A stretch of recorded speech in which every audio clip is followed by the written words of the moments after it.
No matter where you are from, visiting New York City is undoubtedly at the top of your list. And there are always beautiful experiences to have, regardless of the season. You may be sure that you will have a fantastic time if you decide to visit NYC. New York is referred to be the city that never sleeps because there is never a boring or peaceful moment there. But who would ever want it with all NYC has to offer? New York City is among the most visited tourist destinations in the world for a reason. The top spots to see and eat in the Big Apple are frequented by millions of tourists each year, and knowing these locations can help you enjoy the city to its fullest. That's exactly why we put up this in-depth guide to traveling to New York City. We really hope it helps in the planning of your next exciting journey. When you are visiting New York City, follow this guide and make sure to get the best experience. Exploring the history of New York City. The Lenape were the first occupants of what is now Manhattan, Westchester, northern New Jersey, and western Long Island before it became New York City. The Lenape's way of life was altered by the fur trade long before any permanent European immigrants arrived in this area. The first European to approach the harbor was the Italian navigator Giovanni da Verrazzano in 1524, but the first effort at settlement occurred in 1624 with a party of immigrants sent by the Dutch West India Company. The majority of them traveled upriver to what is now Albany, while a small number of migrants stayed on Manhattan. Fort Amsterdam was constructed as a defense for the little settlement. The Lenape engaged in a number of land agreements with the Dutch settlers, inadvertently selling them Manhattan's property. By the middle of the 1800s, New York, which was just the third largest American port at the time of the American Revolution, had consolidated its position as the nation's dominant trading hub. New York became the busiest port in the world after 1900, a title it kept up until the 1950s. After the 1960s, commerce moved to the New Jersey side of the river due to rising labor costs, but by the start of the 21st century, the Port Authority of New York and New Jersey still controlled the majority of the water traffic in the northeastern United States. New York has been the biggest and richest city in America for the last 200 years. Through its port, which saw more than half of all commodities and people entering the United States, change has become a constant in urban life. There has always been hope in New York. New York formerly served as the state and national capitals, but it has now outgrown this role to become a metropolis of international renown for its business, culture, and iconic skyline. International terrorism also turned it into a target, most famously on September 11, 2001, when the World Trade Center was destroyed. Greater than read, is traveling a hobby? The ultimate guide to an exciting way of life. Greater than learn about the downsides of traveling as a hobby. Navigating New York City. The New York City subway system is one of the biggest urban mass transit networks in the world, with 34 lines and 469 stations. You would need roughly 24 hours to reach every station, without exiting the transportation system. Of course, the well-known yellow cabs are another choice. Here is how to navigate the city after you get there.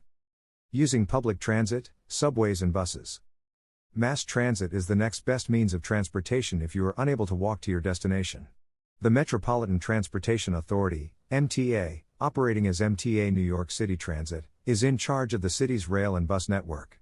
In addition to being affordable, ecologically friendly, and a terrific way to explore the attractions in all 5 boroughs, it is also open 24 hours a day, 7 days a week. The simplest option is to buy a MetroCard at a subway station from a booth operator or an automated machine.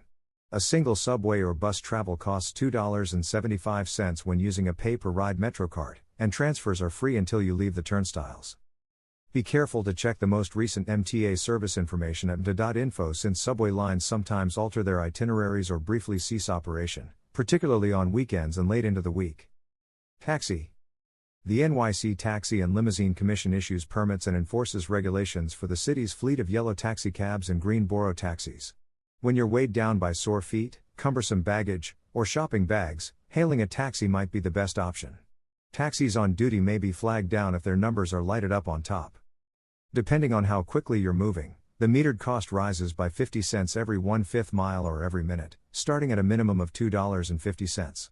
Additionally, there is a 30-cent improvement cost and a 50-cent MTA state surcharge every trip.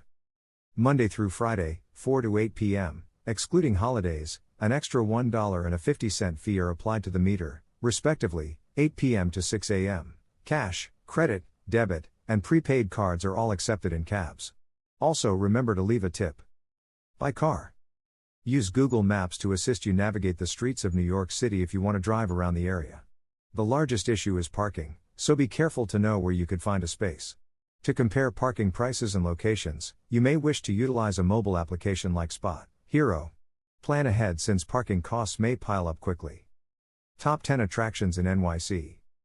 Prioritize your bucket list in a destination like New York City where you won't be able to visit everything in one trip. Here are a handful of our top must-see places to visit. 1. Take a High Line walk. Few locations are as delightful as the High Line on a beautiful day. One of Manhattan's most visited places is Manhattan's only elevated park, and it's not hard to see why. The High Line, once a rail route that was abandoned in 1980, was revived as a 1.45-mile open area in 2009 that stretches from Hudson Yards to the northern tip of Chelsea. Today is a relief from the grass and wildflowers-covered concrete jungle. 2. MoMA. The Museum of Modern Art is a temple to popular culture and the history of the 20th century, and you don't have to be an art enthusiast to enjoy it. Numerous pieces by some of the most important modern painters, such as Picasso, Warhol, Van Gogh, Dalí, and Monet, are displayed on the walls. A high-end restaurant and bar are located nearby, as well as an associated movie theater, a sculpture park featuring pieces by Picasso and Rodin, and a cinema. Adult admission is $25. Children under 16 are admitted free.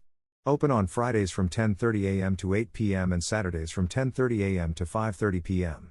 It's free to enter on Friday nights. 3. Memorial to 9/11. The 9/11 Memorial, a mournful but significant destination on any journey to New York, remembers the victims of the September 11th attacks. The Twin Towers' original location is now occupied by the glittering 104-story One World Trade. The nearby One World Observatory provides 360-degree views of the city. Free and open to the public every day from 7:30 a.m. to 9 p.m. But admission to the adjoining 9/11 Museum requires a ticket, which may be ordered up to 6 months in advance. 4. Tea on the Plaza in the afternoon. The afternoon tea served in the Palm Court of the Venerable Plaza Hotel is regarded as a must-have New York experience. Although $90 per person is a significant indulgence, the luxury is unmatched. Tea, sandwiches, scones, and desserts are all on the set menu, and a glass of champagne is available to wash it all down. Make reservations well in advance, particularly if you're coming during the holidays. 5. Central Park. This enormous open green area beckons to anybody looking to set up a picnic, attend a performance or concert, or just take a walk among the diverse landscapes for a soul-soothing respite from the grind in pretty much all seasons. Central Park is a must-see if you're taking kids to Manhattan. There are several Central Park entrances to choose from, ranging from the busy Columbus Circle to the more peaceful, tree-lined Central Park West or Fifth Avenue. Try to see some of the notable architectural sites, such as Strawberry Fields, the Conservatory Garden, the Loeb Boathouse, and Bethesda Terrace. 6. Ellis Island and the Statue of Liberty. One of the most recognizable images of America, Lady Liberty is an astounding 305 feet tall. Additionally, she has exceptional selfie-taking skills. Go meet her up close and personal by taking a boat. This is particularly significant if you have a relative who was one among the nearly 12 million immigrants who went through Ellis Island. The cost of admission includes admission to the Ellis Island Immigration Museum. Adult and child tickets start at $18.50 and $9, respectively, although enhanced seats are also offered. The departure timings are posted on the webpage. 7. U.S. National Museum of Natural History. A fun family activity is visiting this museum. A popular exhibit is the Rose Center for Earth and Space, but you should also schedule time to see the dinosaurs, the Hall of the Universe, and the Butterfly Conservatory. There are over 32 million objects there, dispersed across 4 city blocks, 25 structures, and 45 display spaces. Don't even attempt to see everything in a single day. Although there isn't a specific entry charge, it is recommended that visitors pay an adult admission ticket of $22, a senior or student admission fee of $17, and a child admission fee of $12.50 for those aged 2 to 12. Every day from 10 a.m. until 5:45 p.m. 8.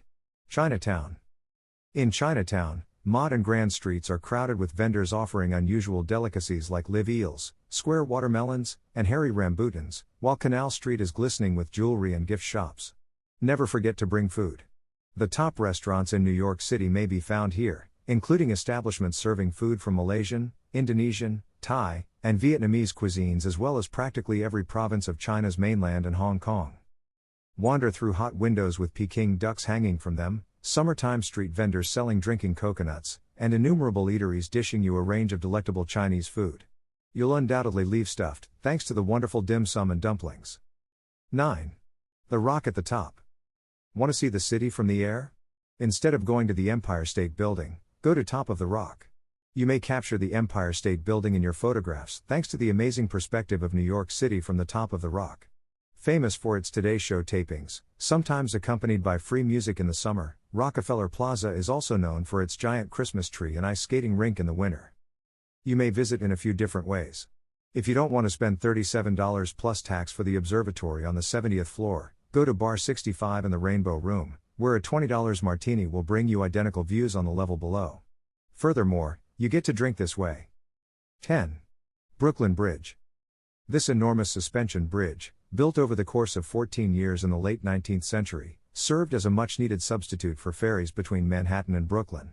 It was the highest building in the Western Hemisphere at the time. Walking from Brooklyn to Manhattan with your back to the skyline is ideal. Avoid sunset and go across in the early morning to avoid crowds and to obtain the greatest photos. Read the signs along the route that describe the bridge's intriguing history and geek out on engineering lore. Final words. Now you are aware on what it is like to experience when you are visiting New York City. Follow this guide and you will be able to get the most thrilling experiences during your stay in here.